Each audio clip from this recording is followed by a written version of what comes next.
Hey guys, Team Yugi Feels here today with another deck profile, and today we're going to be looking at my Metalfoes.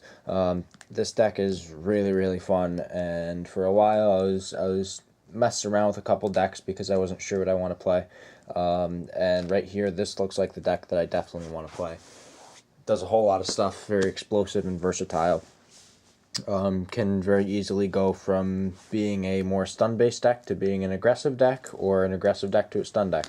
It works both ways, and I'm loving it right now. So we're going to hop right into this.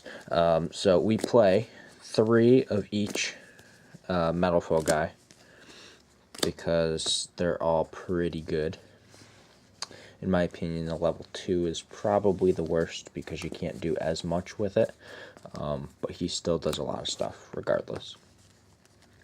Then, of course, our 3 Bunbuku and our 1 Kieran, because it's still the best. And I'm playing triple eccentric because blowing stuff up is pretty nice. Then I play 1 Aether and 1 Luster. I've opted, well, I thought about playing 2 of this, and in testing I still didn't see it that much, so I figured why even play 2. Realistically, it's just a second Kieran, but it's only on your turn, which is why I decided the 1 is okay. Then I am playing, of course, triple Gofu. Does a whole lot of stuff for you. 3 Jowgen.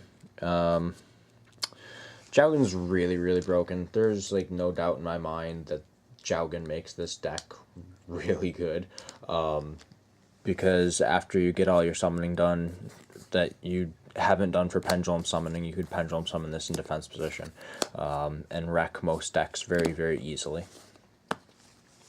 And then last monster, I play 1 Rescue Rabbit. You could play the second Aether, or Ether, whatever you want to call it, the Aether, whatever. It's basically a Monarch card name. But yeah, you could play a second one over this. This I play because I can go into 2 level 3s, and I could have an out to an anti-spell for Ignorance, but realistically that doesn't happen a lot. That's it for the monsters. Moving on to the spells. Double Desire, Double Decision, 1 Summoner's Art, and a Metalfoe Fusion. So this is the whole spell lineup. I know a lot of people play 3 Painful and 3 Desire. 3 Desire was way too much for me. I did not think it was worth it. It just got rid of too many cards if I needed them late game. And then Double Decision and the 1 Summoner's Art. I could have played a 3rd Decision, but I opted for the 1 Summoner's Art because sometimes you really want to see Volflame, and that is, in my opinion, the easiest way to get it. I do not play the Monolith Scout engine. I used to. I don't think it's good anymore. I think it's very useless for what it does. You have better plays that you can do. So I've pulled those, and obviously the 1 Metalfoe Fusion is really good. Moving on to the traps. 3 Metalfoe Counter. This is the better trap. Combination is basically faded out of relevance unless you're playing Metalfoe Yang Zing, in which case you should play Combination.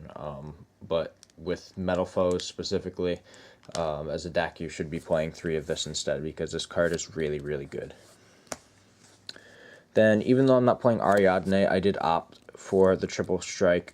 I saw Aaron Furman do this in his ARG Springfield build, and I thought it was pretty nice, thought it was solid. You really don't need Ariadne, but seeing this card is obviously really nice. So yeah, playing 3 of that is pretty cool. And then the 1 Vanities, because this card is broken. Moving on to the extra deck. I play 1 Totem Bird and 1 Break Sword. You could also add a Grand Pulse in here, but I'm not too sure what to pull out from the extra deck for that. In my opinion, Totem Bird is very situational. So you kind of, because you have to have 2 Bunbukus to play him. You can't, because you need 2 win monsters. Whereas the Break Sword, you can just do any level 3. So you can do Eccentrics, you can do Silvered, you can do Bunbukus. All of it works for this guy. Whereas this one is only if you have double Bunbuku, or if you want to play the Terratop engine, in your deck, and then you can search for the Takatomborg off of that. But in my opinion, that's just too much. At least I think so. One Castell, because shuffling stuff's really good. It's also another out to the anti-spell if you want to summon 2 gold drivers off of Rescue Rabbit. Then the Utopia stuff, 1 regular and 1 lightning. Pretty good. Then the 1 Big Eye, really solid card in my opinion. I'd play it over Dracosac any day of the week. Also, you could play Flare Metal, but one thing that I'm starting to notice is that DDDs are growing in popularity. And if you're playing a Flare Metal and you face DDDs and they end up getting a Leonidas out, then you're screwed. Or if they get the fusion to level 7, D-Arc or whatever it's called. I play the deck, I should know what it's called, but I think it's D-Arc.